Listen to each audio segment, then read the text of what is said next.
It's so good to see you, and Jess and Aaron and Rovin and Victoria. Thanks for joining us for this lunch hour huddle of learning how to keep ourselves motivated in our fitness routines. This is our seventh virtual forum, and we've had over the past several months, we've had the chief nursing officer from Virginia Hospital Center come in and talk to us about COVID. We had the NAACP leadership come in and talk to us about the protests and ongoing work that they were doing in the community around equal rights and equal justice.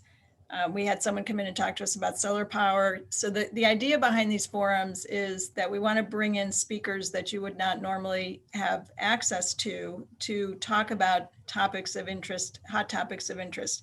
And while we're in the real estate business, and we'll always talk to you about real estate, we wanted to expand the scope of the information that we bring to you that's important in our everyday lives. So we encourage you to ask questions. Luke and I have worked together not long enough because he keeps getting promoted. Right, Thomas? Right. Yeah. So he keeps getting stolen away or promoted within 24-hour fitness. Where I first started working with Luke, it was serendipity, but it was the best serendipity that ever happened to me, where I was having serious back problems and was really starting to get quite immobile. And I sat next to a woman who's an Olympic lifter, competitive Olympic lifter now, and she introduced me to Luke because she was working with Luke. And as a result, my back is now fine. My world has been totally transformed by being much stronger, having better balance, having better mobility and flexibility.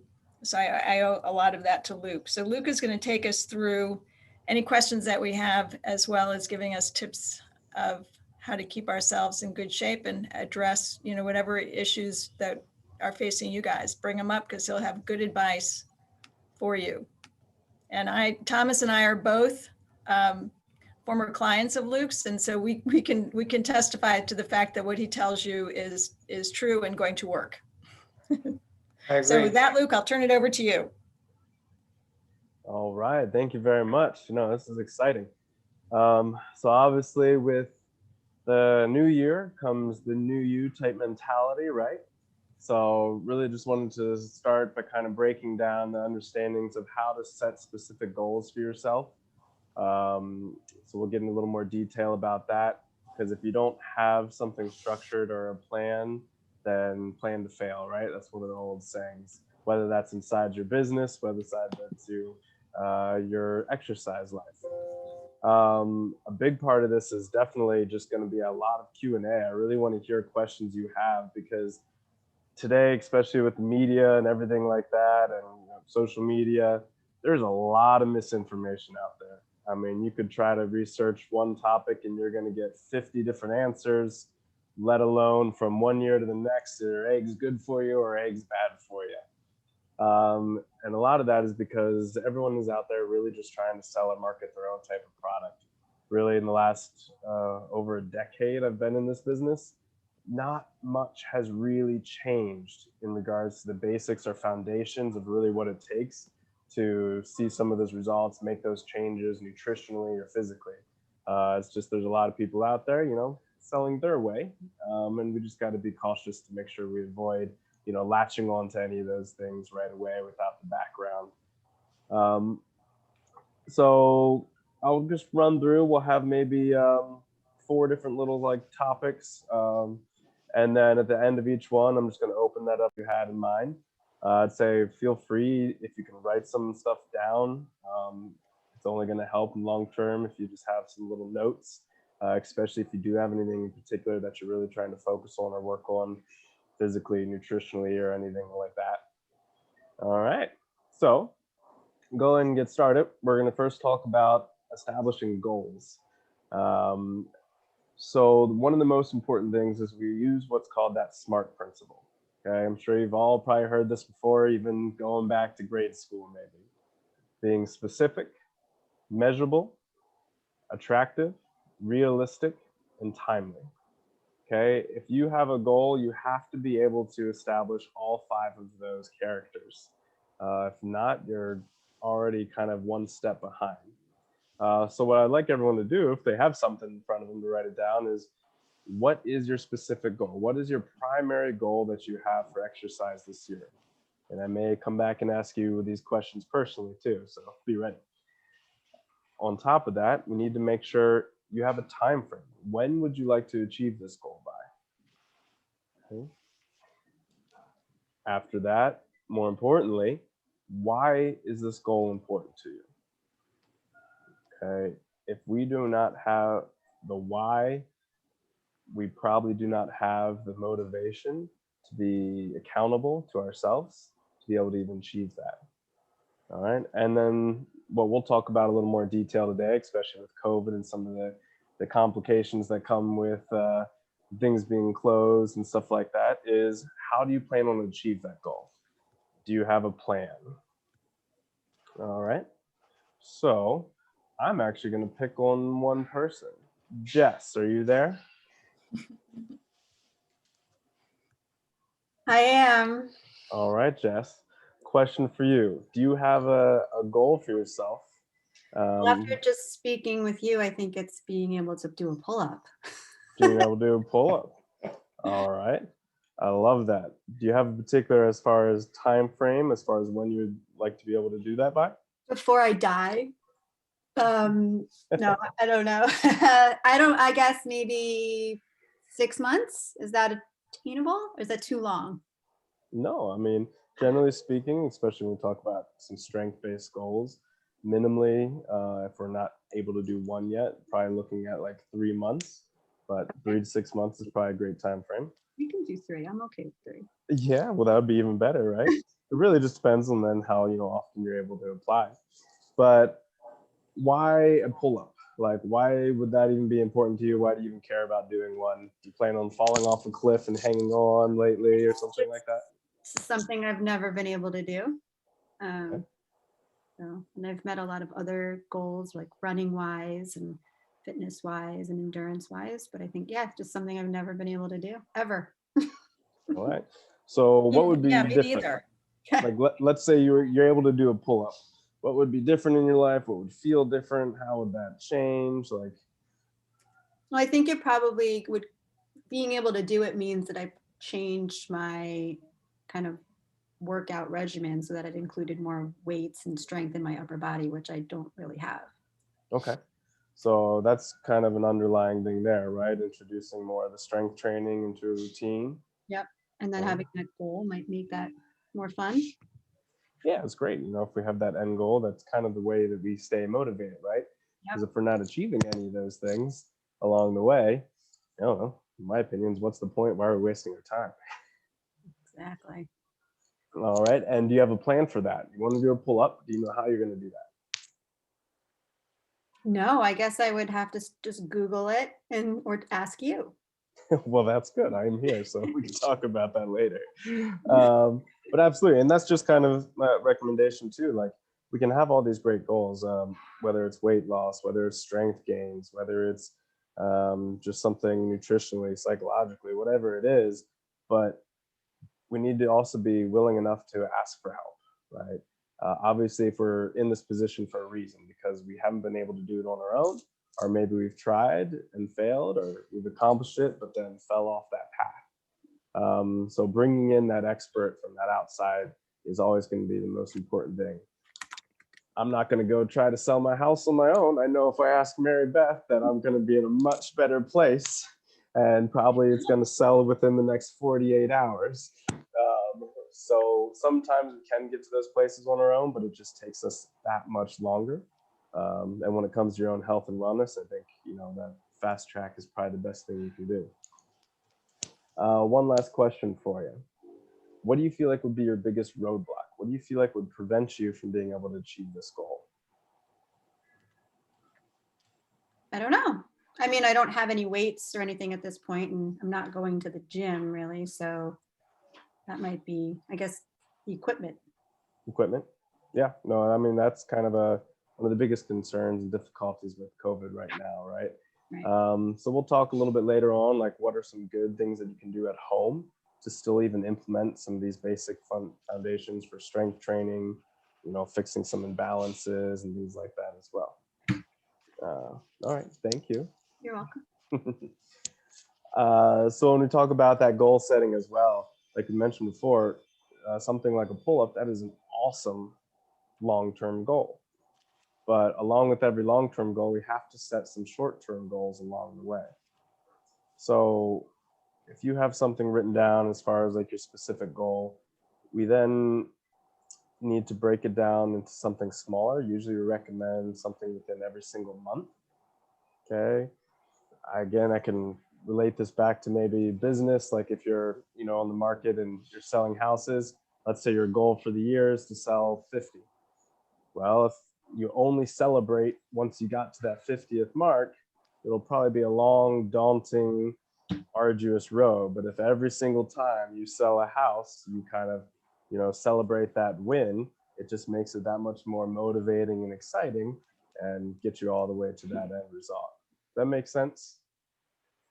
Yep. Yeah. So making sure we definitely celebrate some of those small wins is huge. And when it comes to any goal, and this is probably gonna be our kind of where all this is culminating, what I've found is the most valuable thing you can do is we have these great goals. We have goals of whether it's losing 20 pounds, doing a pull-up, Marybeth deadlifting 150 pounds. These are great, but the best thing that we can do is then establish the process, goals that include the process. So rather than having a goal of I want to lose 20 pounds, I'm going to set goals on things that I can do to help get there. So I'm going to establish a goal of drinking a gallon of water. I'm going to establish a goal of writing or logging or tracking my food. I'm going to establish a goal of just making sure that I get a protein inside of each breakfast and not eating my Fruit Loops instead.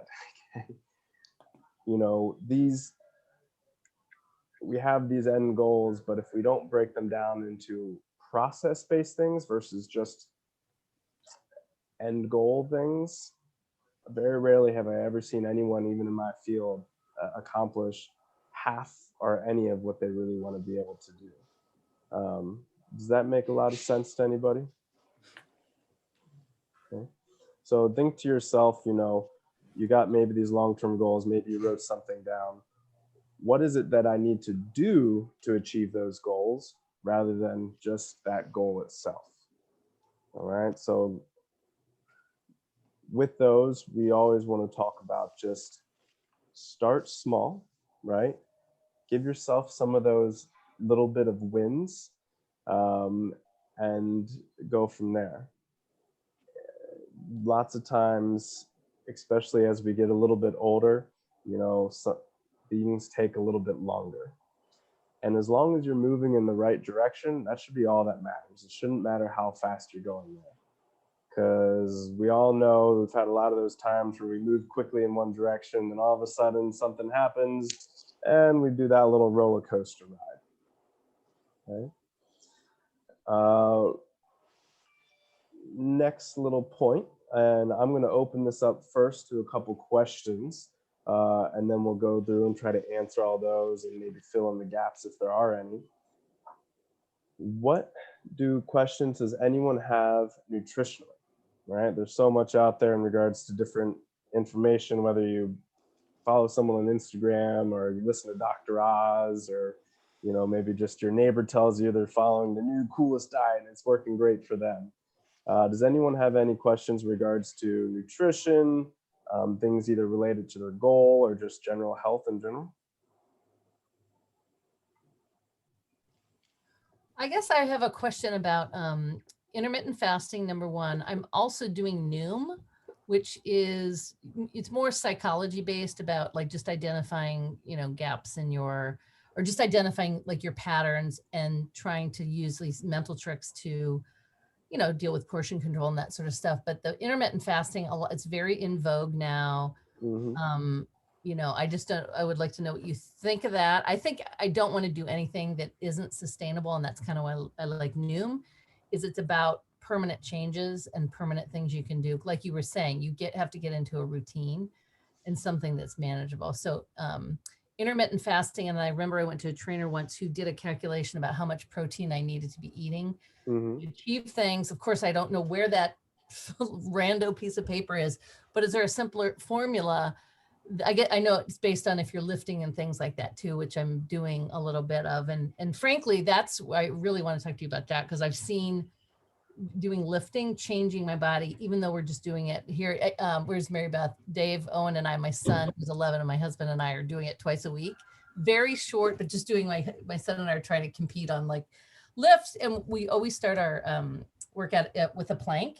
And even just doing the plank, isolating that, I've seen contour differences, just even working on that for a few months. So number one, intermittent fasting, and then protein formula, if there's anything we all could take away from this, but what we should or shouldn't be consuming protein wise. And then later, I'm sure you'll talk about like lifting and weight work, because I'm interested in that too.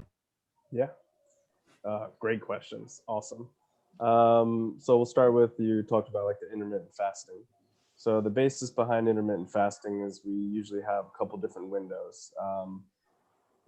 It's based off of, if there's the first resource your body's going to use for energy is sugar inside of your bloodstream. So if you have sugar in your bloodstream and you go to work out or exercise, or maybe you're just walking around the house, your body's always going to pull from that rather than any of those fat stores if your goal is like the weight loss. Okay. The other benefit or process around intermittent fasting is if your blood sugar gets elevated or spikes fairly quickly, that elicits, your insulin system, and that causes storage. So even if it's not, your body's just going to automatically then go into a storage process, and whatever you had eaten, it's just going to store. And if you're not doing a lot of activity, generally it's just going to store it as fat as well. So intermittent fasting, essentially, there's a few different windows people do it on. The most common is 8 hours, so that you're only eating 8 hours out of those days. So from 10 a.m. till 6 p.m. Okay. And the science behind that is those other 16 hours of the day, your body is then having to, since there's no sugar in your bloodstream, having to draw any of its energy sources from your fat, because that's the first place it's going to use for any kind of moderate to low intensity.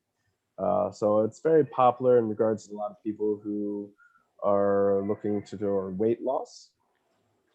Some difficulties of that are it gets really hard to be able to actually sustain or consume enough calories to even match what we call your basal metabolic rate. So the basic amount of food and nutrition that you need for your metabolism to run, for your body to essentially survive. And if we're not meeting that, the only way your body has to be able to then adjust to that lower amount of calories is by losing muscle mass. And over time, your metabolism slows down, down, and down. And then eventually we get to that point where, if weight loss was the goal, it's really hard to lose any more weight. We hit that plateau, and then all of a sudden we gain weight back because now my metabolism is 200, 300, 400 calories lower than what it was. Or if we're strength training and we're in that intermittent fasting, it gets hard to be able to, what we'll talk about next, get enough protein to be able to actually get your body to rebuild or regrow after all that stress it went through. And so if you're working out hard, even 6 days a week, doing your strength training, your good HIIT or whatever it is, and you can't consume enough protein, then all of a sudden your body makes those little muscle tears, it has nothing to rebuild, and you lose muscle even faster. Okay. So I would usually recommend for people, if you're in a strength training program, if your goal is to build a little bit of muscle or even just promote your metabolism that you have now, that 8-hour window probably isn't going to be your best avenue. But what I would recommend, and usually what I promote to most of my clients, is looking at a 12-hour window. Okay, so if your last meal was at 8 p.m., probably shouldn't eat again until 8 a.m. okay? And this revolves a little bit more of what you talked about with some of the different concepts of psychological, but you have your circadian rhythms. Your body is light and dark, you're on and off. And so generally speaking, your body functions on that 12-hour kind of cycle. So that does allow for your body then, at night or in the morning when you wake up, to be able to start to utilize some more of those fat stores. But it also gives you enough of a window that we can consume enough protein if we're in a strength training program, or in general, just the right amount of calories for a body just to sustain your current, metabolism or whatever you're trying to accomplish. I probably went into too much detail, but does that make enough sense, or is there anything else questions on that intermittent fasting? No, it's intuitive too, that you would, Yeah. a 12-hour makes a lot more sense to me. Yeah. Yeah. So like something like that 8-hour window, or really any diet in particular, those can be great little ways to start, right? Like 2 weeks, like let me just do this to kind of reset my body, or see maybe just a quick little result of 1 or 2 pounds come off. But like you mentioned, if it's not sustainable, what's the point in the long run? That's where I'm at, is I want sustainable, and my goal really is building muscle mass to because so that's really a goal. So I don't want to deplete my muscles in that way by not getting enough nutrients in there. So Yeah, and that's really the biggest difference between fat loss and weight loss. It seems kind of counterintuitive, but we really want to avoid weight loss. We want to start with fat loss. And what I mean there is, a lot of people focus on losing weight through nutrition by cutting how many calories they eat, and increasing their cardio by burning more calories. Okay, but if we have too big of a difference between how much we're eating and how much we're burning, again, your body's just trying to survive. So it tries to slow your metabolism down as much as possible. That way it matches however much, calories or food you're taking in. And the only way it does that, again, is by losing muscle. So the first time you go through weight loss with nutrition and maybe a little cardio or walking more, you'll see great results. You'll lose that weight. You probably get to where you want to go, but then you'll see slowly over time it comes back, and you've lost a little bit of muscle. You may not notice or recognize it, but then the next time you go to use that same recipe that worked for you before, I lost weight doing this particular diet or doing this cardio, you lose even more muscle. And maybe you get there, but it takes you a little bit longer. And then you gain some of the weight back, and sometimes more, because again, those diets aren't sustainable. And then that last time you go to try to lose the weight again because it worked the past couple times, nothing happens, because your metabolism is already so far down, or it's in the trash, that there's really you can't eat any more or any less than you already are. I've seen that a lot. People coming back, lots of times even in tears, just because they've tried something before, doctors have given something before, and it worked the first, second time maybe, but now they're heavier than they ever have been, and it takes them, and they haven't been able to see the same result.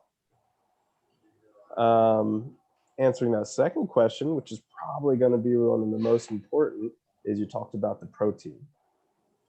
How much should we have? Whether that's for building on some muscle, or if that's for weight loss. I don't think I've personally ever had a single client who's focused on weight loss. If they've hit their protein goals and targets, they've all seen results, and faster than anybody else. So if there's any area to focus in on, this is it, for a couple of reasons. So a good goal for everybody, whether it's weight loss or whether you're trying to build strength, is 80% of your body weight. So if you weigh 100 pounds, you need to consume 80 grams of protein a day. Okay, and that is the baseline, like the bare minimum. You'd be surprised, a lot of people, when they look or if they track this for a couple days, how far away they are, even if they think they're consuming a lot. And guess what? That's why we have these goals, and maybe why we haven't achieved them. it's tough. It's going to be different than what you're doing right now, but it takes a change to make a change. Okay.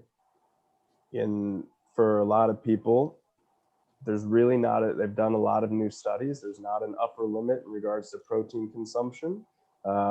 Maybe people have heard in the past that it can have some difficulty with your kidneys or things like that. But all those studies were actually done on people that were in renal failure, not with people that had, healthy organs. So just like if you had a heart attack, I may not tell you to go sprint a mile as hard as you can, 2 weeks after you get out of the hospital. But that doesn't mean it's bad for anyone who's a healthy heart to sprint a mile.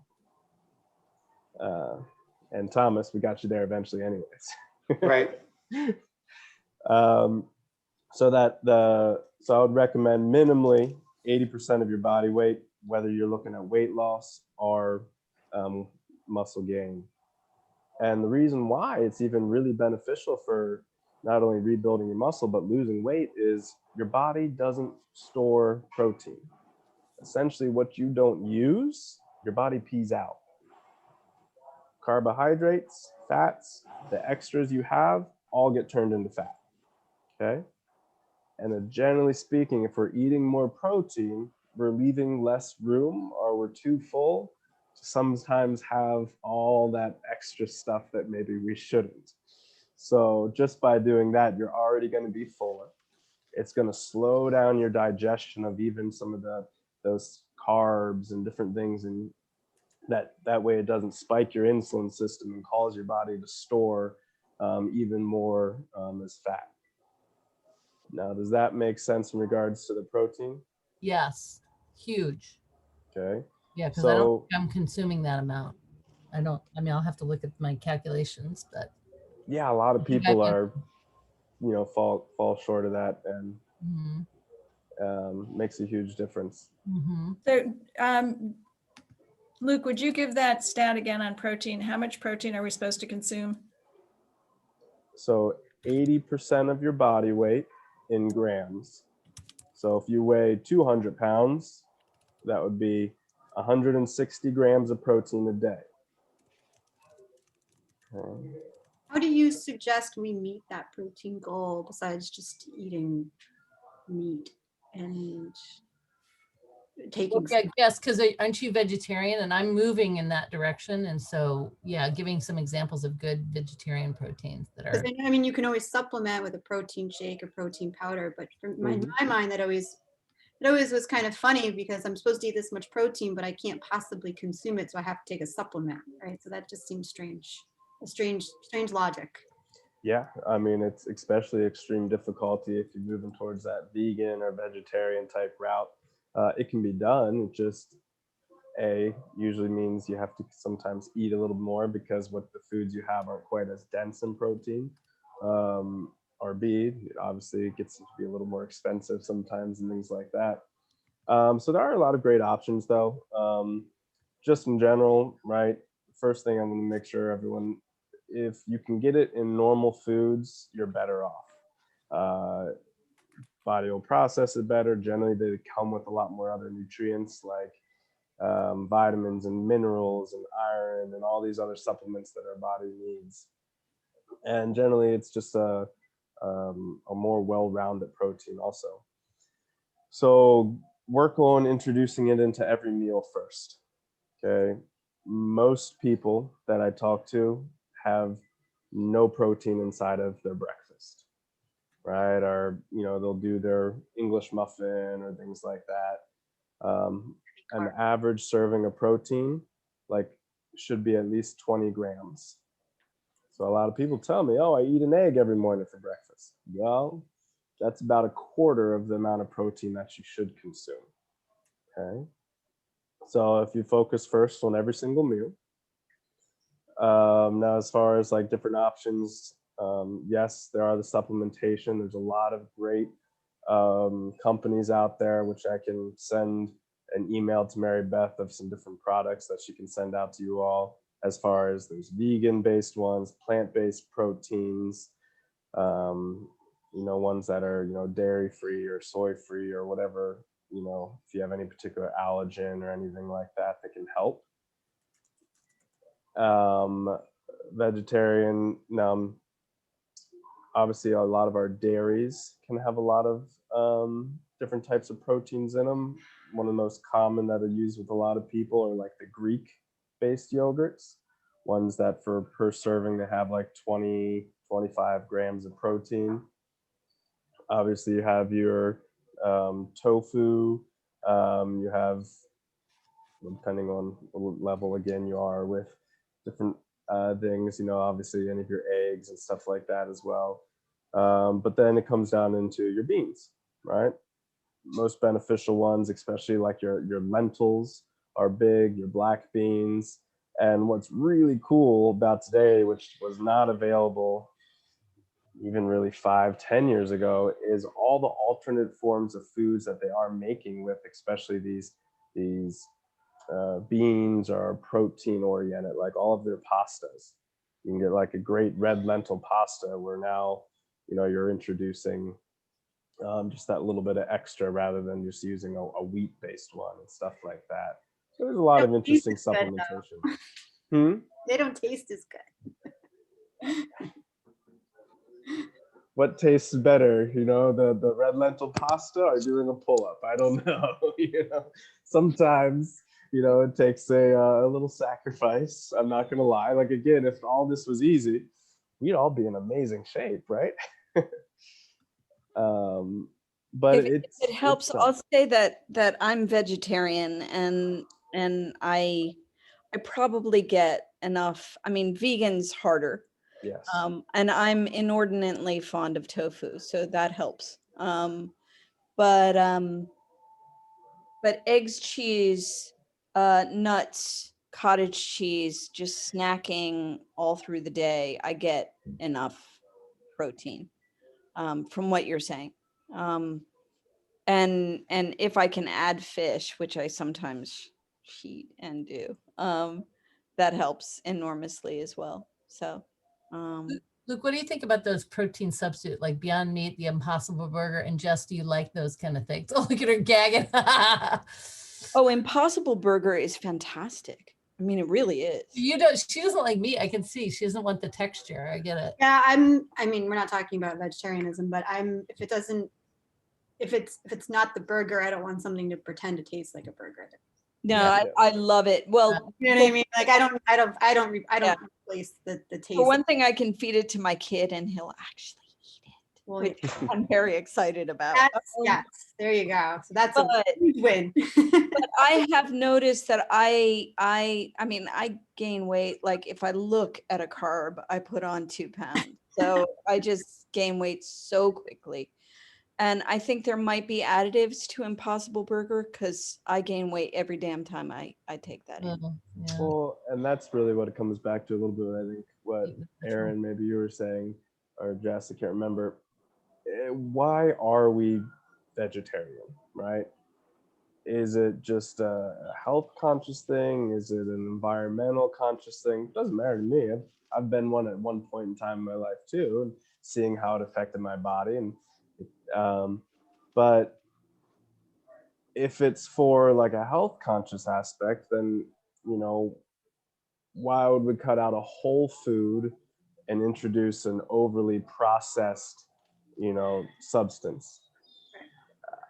Interesting debate too, which is, you know, we look at, okay, even if for an environmental fact, it takes a lot of energy to create these artificially produce and things like that. So if it's a substitute that works well to make sure you meet the goal that you need for your body to, again, promote you know, that proper health or strength gains or weight loss, you got to take into account whether or not that's worth it to you.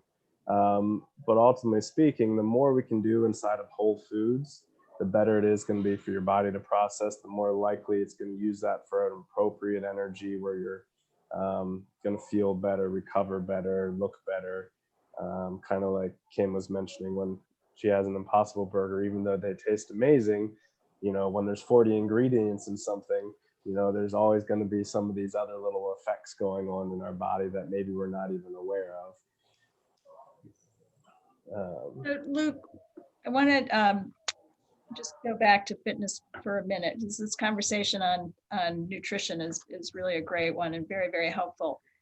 So when you and I first met, and you were asking me to do certain things like, God, just the basics, just really minimal things. And we started out with a very like step by step, little by little.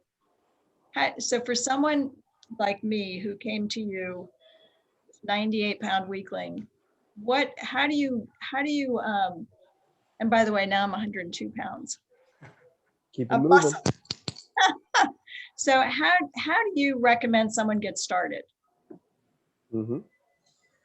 So simple and sweet. Some of the basic things is just, I would recommend starting as far as if it's with exercise, we look at what's called the FIT principle: frequency, intensity, time, and type.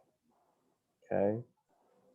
The first thing that we're going to work on trying to promote is just our frequency. So how many days a week can you commit to doing it? No matter what the time, even if it's 10 minutes, okay?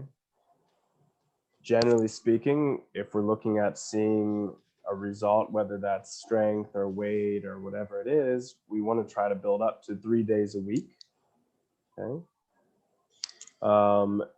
And then from there, we look at our time. So once we've been consistent with our 3 times a week, maybe it's literally the 5 minutes that we set aside right before we brush our teeth to go to bed every day. That's building a routine and a habit. Then we increase our time. Okay. You know, I was spending 20 minutes in the gym. Now I can spend 30. Our cardio, I was going for a 15-minute walk. Now I'm going for a 20-minute walk. Okay. Then we look at our intensity. Okay, I've been doing this for a few weeks. Now, can I go a little bit faster? Can I lift maybe just a little bit more weight? And then the last thing would be then varying that type. You know, once we've really got up to, you know, maybe our 3 times a week for a half an hour, and we've increased that intensity, then we have to make variation, right? Because if we do the exact same thing, generally speaking, for 3 months, your body gets good at it. And as soon as it gets good at something, it stops changing because it's no longer stressed to be able to create a change. It's kind of weird to think, but your body's not going to make any changes unless it's threatened, right?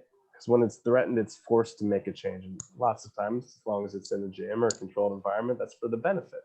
You know, if it's you used a little heavier weight, so it wants to prepare the body next time to be more ready for it. Whether it's, you know, restricting in the calories, you know, it feels threatened. So, you know, your body makes those adjustments where it needs to. But to kind of go back a little bit more to your question is, and where we started this conversation with, is just start with some small goals. It's not about how fast you reach your goals, just about making sure that you're moving in the right direction. So as long as you did just a little bit more than you did the time before, that's a win. Even if that's 1 extra rep, if it's 2 extra minutes walking, if it's holding that plank for, you know, an extra 5-10 seconds, like that's really all that matters. So recommend the best thing you can do is just to track it. You know, write down what you did Monday, Wednesday, Friday, or whatever it is. And then the next Monday, maybe the first time you do that exercise, like set, start with the same weight or intensity or reps. And the next time, just try to bump one of those up. And if you do that every single week, I mean, that's that compound effect, right? You'd be surprised within, may not see a difference in a crazy difference in a month, but after 2-3 months, 3 years, like you mentioned, I mean, you are leaps and bounds from where you started.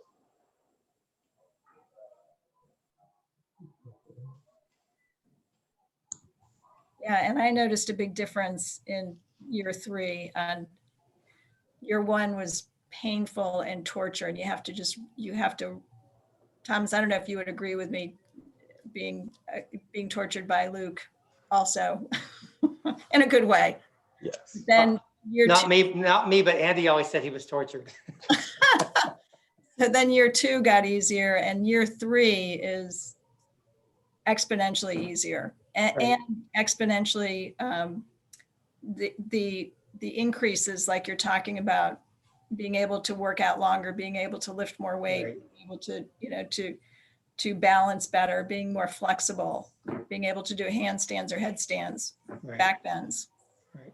Yeah, and year three seems to be much better. And I would agree with you, Marybeth. I think for me, Luke, you mentioned sacrifice earlier. That was critical for me because I think you knew, I came from, a lifestyle where I was traveling a lot and a lot of dinners, late nights, early mornings, that type of activity. And I was hungry. And so I was eating a lot of foods and very nice restaurants and so forth. But it really wasn't aligning with where I wanted to be as far as weightlifting or weight loss at the time. And it does take sacrifice. And I'm a big advocate too for working with a trainer. I think that was important for me because that gave me a lot of the, even though I had worked out in the gym for a long time and I was in high school and so forth, but I think my needs changed as I aged and so forth. But I think working out with a trainer gave me the tools because even whenever I came here, in Ohio now, I still haven't gone to a gym, a regular gym. We're going to that OTF, the Orange Theory Fitness, and that's in some regard, I take that almost as a private session because you do group exercise activities, but it's all very structured, so which I like. But I think the sacrifice piece, and for me, also tracking my food. I think I'm still doing that pretty much daily. And I track it in general. I have an idea what my breakfast now are, or what my lunch might be, or what my dinners might be. But I think those combinations, I think, help me maintain. I don't mind sharing with people, but I can't remember, Luke, whenever you and I first met. But I've, under your tutelage, I would say I lost 30 pounds. And I've maintained that since I think, whatever time we started, I guess after we reconnected, Luke, after you came back from New York. So that's been, I think, 3.5, 4 years now. And, but I think that your assistance, your guidance, I think has been very helpful because it's provided me, I think, some good tools to take. Yeah, that you Appreciate it. can continue with. Rovan, you had a question. Yeah, hi, it's Vivian and Rovan together, Marybeth. Oh, hi, Vivian. Hi, Rovan. Hi. We have a couple of questions. I'll give my question is for Luke. Actually, it's going back to that conversation about the fasting, and you gave the example of the 12-hour, 8 to 8. But my question is more about, is there an optimal gap between eating and exercising? So for example, if you like to exercise in the morning, is it better to do it before or after breakfast? And either way, what is the best gap of time, right? So that you either exercise well or you don't then gorge on breakfast because you're so hungry after you've exercised. That's my question. The time gap. Yeah. It's interesting because this is why it's so important. Like, it's different based on your goal. So if your goal is for weight loss, let's say, or you're dropping some body fat, then it's gonna probably behoove you or benefit you to exercise on an empty stomach. Because then again, like we talked about, the only area your body's gonna be able to draw from in regards to energy stores or resources is your fat stores. So lots of times they found it's considered like a fasting cardio or a fasting workout, where you can get a little extra benefit or quicker results that way.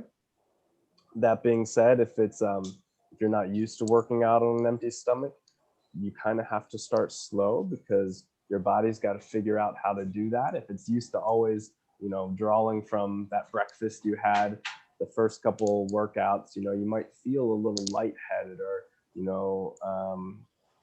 a little nauseous, but your body does adapt pretty quickly to that. And if you start with just a low to moderate intensity, you're going to usually get better results that way. And then after the workout, then to make sure it's a protein-rich breakfast would then help. So you have a 2-hour window after your workout. Okay. This window is where your body will then reabsorb nutrients, both proteins and carbohydrates, into your muscle instead of, turning those carbs into fat. And that's extremely important because that's what your body's going to need to be able to rebuild muscle, which helps your metabolism, helps your stability, your strength, and your body's ability to recover faster. So that way you're not as sore for as long. You can get back into the gym or you can move around without feeling those aches and pains. So yes, right after workout is the absolute best and necessary time for everyone to eat a serving of protein, which we already talked about, minimally is 20 grams. If you can bump that up a little higher, even better. And then also, you should have some carbohydrates after your workout. Those actually help transport that protein to where they need to go into the muscle. And it's the only time, interestingly enough, when you eat carbohydrates that your body doesn't use insulin system for that to happen. It has a insulin-free transport system after a weight training session where it takes that carbohydrates from your blood and helps put it into the muscle. Thank you. That was very helpful. And so Rovin has his question now. Hi, I'm Rovin. I have a quick question about consumption of sugar.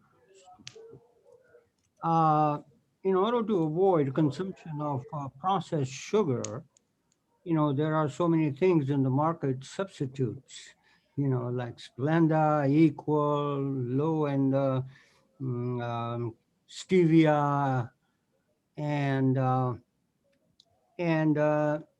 in order to avoid consumption of regular processed sugar, do you think or do you recommend any of these substitutes that might be better rather than processed sugar, which is not healthful, so to speak? Yeah, fantastic question, right? Here's the thing we got to be careful of.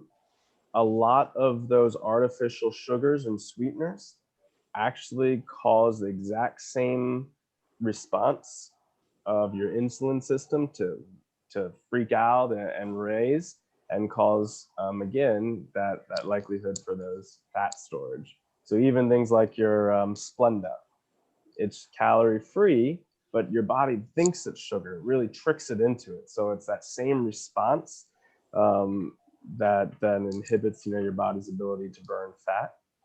Now, the only one that there's like 2, I believe, out there right now that I'm just personally don't think there's really been a lot of studies on yet because they are newer, but supposedly they're less likely to have this response in regards to raising their insulin system, is your stevia, okay, which we know it's a little bit more of a plant-based sweetener that they came out with more recently. And another one, God, they had so many weird names. It's an alcohol-based name. I would have to figure that out for you. I can't think of it off the top of my head. Again, though, but these are 2 new sweeteners. Scotch tablets. Yeah, vodka, yeah. Vodka. Wine. What about wine? Red wine. There you go. That's an interesting question too, right? So but obviously speaking, like those simple sugars, the absolute more we can stay away from them, the better, because your body can't really use or utilize those very much for energy. Especially when you talk about alcohols, your body actually has 0 ways of using an alcohol sugar for energy.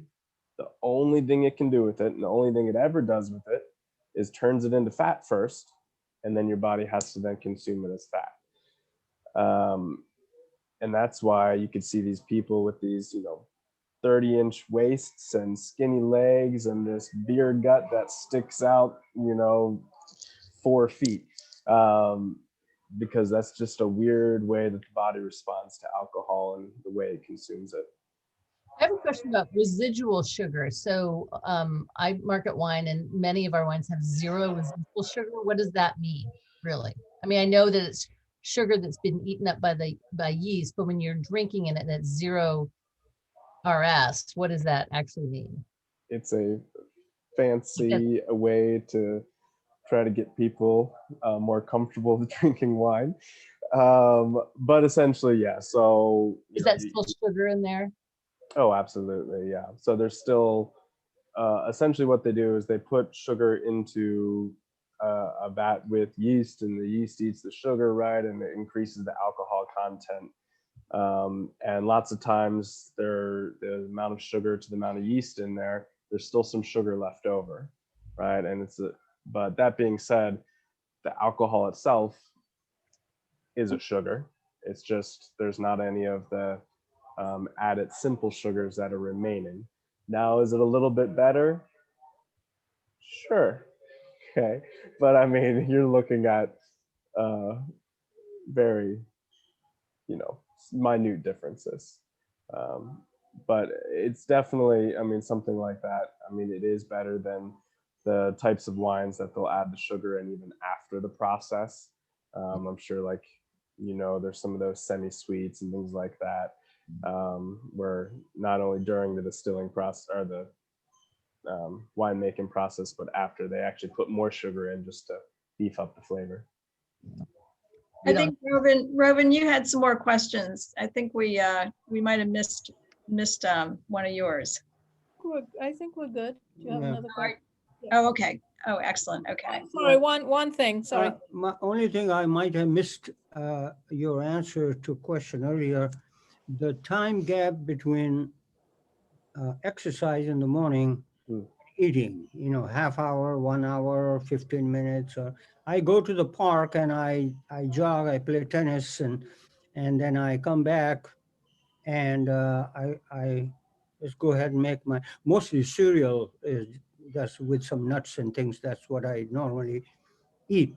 But what I wanted to know is that should there be, because your body after the exercise is still in that mode, so to speak, and how much time should be there? Not eating immediately after that is probably not recommended, but should there be a gap like about half hour or 1 hour between the exercise and consumption of food or breakfast? So the exercise and consumption is you definitely want to actually as quick as possible, because you have about that 2-hour window where your body reabsorbs things into the muscles, which is extremely important. And it takes your body a while to digest food. So the sooner you can get it into your system, the quicker, more time you have for your body to digest it. And then that way it can then, transfer it into the muscles. That's why there are a lot of some extra benefits if it's a really heavy workout using something like a protein shake, because obviously something like that digests much faster. So if there's any 2 times where it's most valuable to have a supplement, like with the protein, I would recommend it after a workout, absolutely, if that makes sense. Mm-hmm. Yes. And then before working out, like you mentioned, if you want the scientific number, 2 hours. Well, an hour and a half before you work out. But again, it's going to create just a minuscule kind of difference in regards to like performance. And if you're not an athlete or you're not trying to, shave off a quarter of a second when you're, sprint time, I would say just give yourself at least an hour before you work out. Just that way, there's nothing heavy sitting on your stomach, if that makes sense. Yeah, generally, as what I do is basically maybe I will have a slice of fruit, a slice of papaya or half an apple or something, and maybe tea or something. And then I go out to the tennis courts to the park, jogging or exercising. Hmm. And when I come back, then I'm ready for breakfast. Yeah. So that was what I was saying, that after I come back home after the exercise, then should I wait like about half hour or 15 minutes, or no need to Just wait? nope. Just eat right away. I mean, or as soon as you can. Obviously, everyone's a little different in regards to how their stomach settles. And initially, like we talked about, if you try to aim for these protein goals, you won't be able to do it right away. If you're not used to it, you're going to be really hard. You're going to be full and you're going to feel like, man, this is stuffing my face. Like, how the hell would I ever get 120 grams of protein in a day? But guess what? Your stomach's a muscle and it adapts and it changes. And so, again, your only goal is, can you do better than you did the week before? Maybe it's adding 10 grams of protein, one extra egg white, another half a scoop of a protein powder.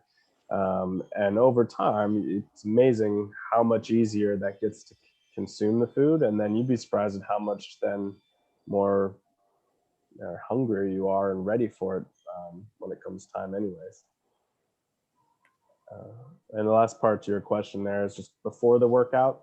It depends. If you're strength training or if you're doing something high intensity, have that carbohydrate, have that fruit, have that oatmeal. That's going to give you energy. That's what your body uses for high intensity.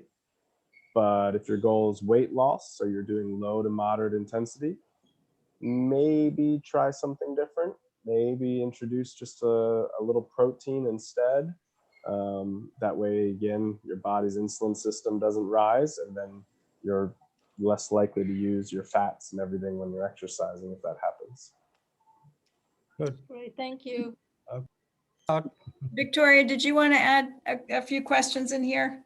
Yeah, I just want to follow up with the after workout protein and the need for a huge amount of protein and carb consumption. I was looking at a bunch of these protein shakes and, I went over to GNC and trying to figure out which one's which and stuff like that. I guess the bottom line is that the amount of protein shake that we need to consume afterward, would these protein shakes help out? Of course, like you said, protein are best ingested like anything else. But how about a whole tumbler of protein after the workout? Because it does have the protein and the carbs. Although I don't know exactly the carb. They list as various carbs, including sugar. Yeah. So Most of the protein powders these days don't have many carbs in them because they're really focused on just like the protein itself.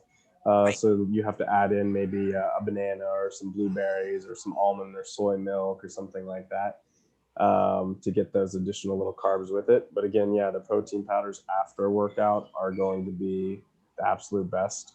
The nice part about most of them these days is they're getting a lot more regulation on them. So there's certain products like Garden of Life, which is a really reputable, good company. They even now put probiotics in their protein powders. So, you have those, or the essential amino acids, which is maybe one of the hardest parts about being vegetarian, like a couple of you mentioned, is there's a couple of those amino acids that you can only get from foods, right? Your body doesn't build or create on its own.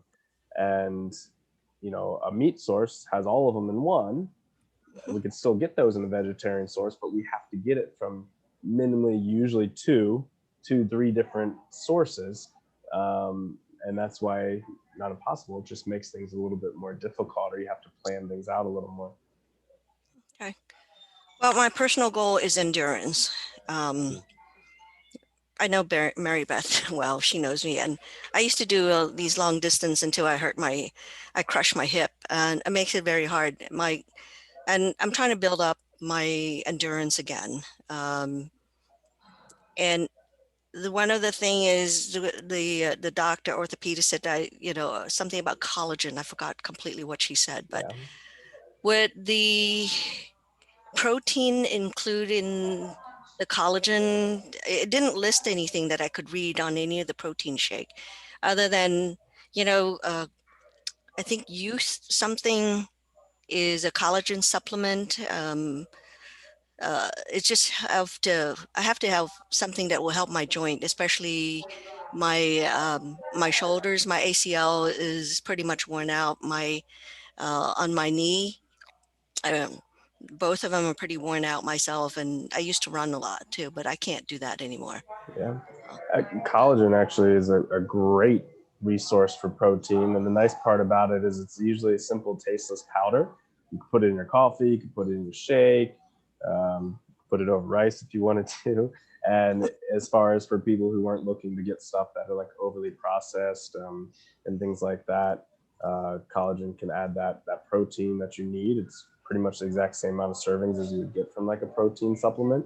And it's just a single source, right? It's usually just one ingredient. So it's about as clean as you can get.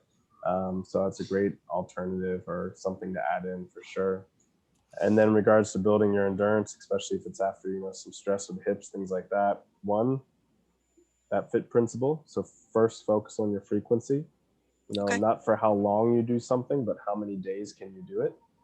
That's going to limit the amount of exposure and stress or overuse on your body. The next part is you need to introduce some kind of strength, because if you don't have that stability around that joint takes 10 times more stress. So if you can build a little bit of muscle to absorb that impact and support that area, long term, you're going to be able to achieve that goal. Okay. Well, I have a husky. He drags me, so I do have resistance. I have resistance training every day. I do yard work, and I lift those 40-pound mulch bags in the, different places. So I have that as well. But, as you said, I haven't been able to get into the gym to do any of that stuff. And I was looking into the self or your training with just your body weight. Some of the video looks pretty cool. Yeah.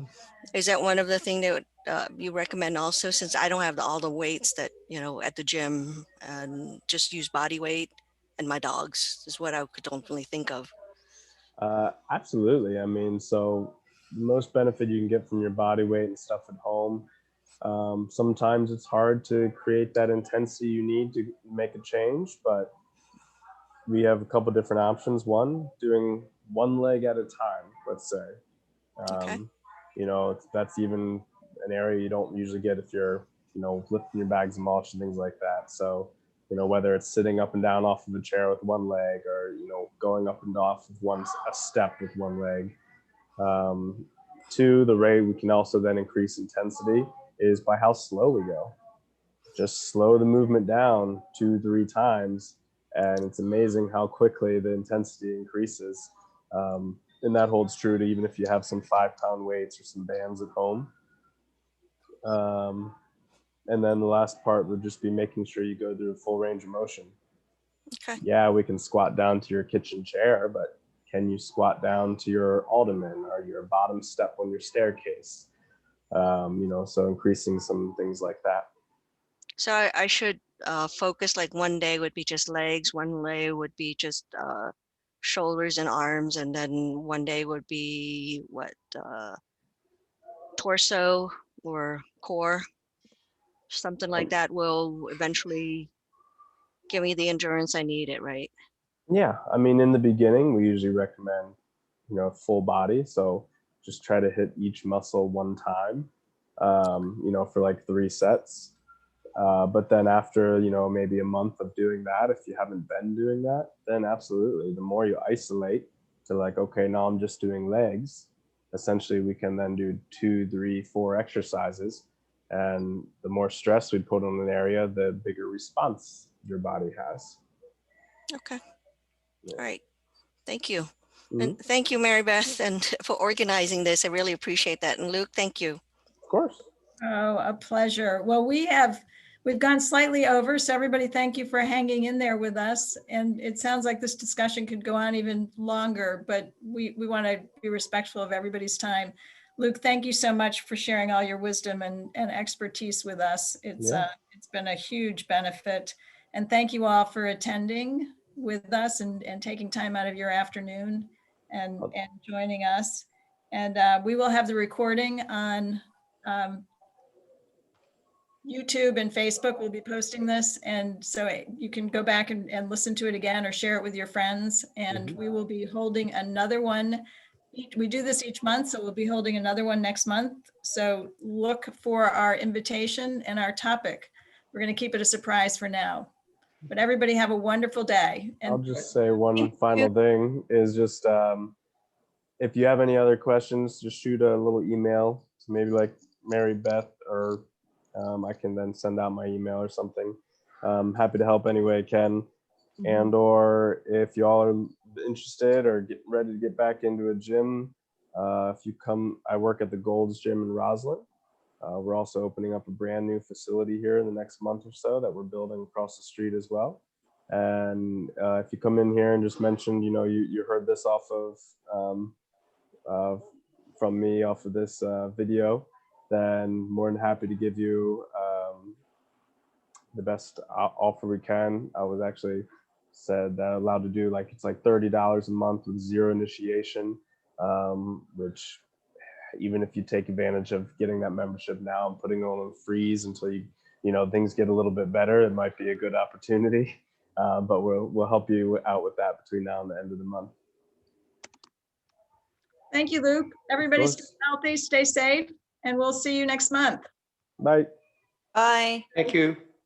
Bye. Yeah.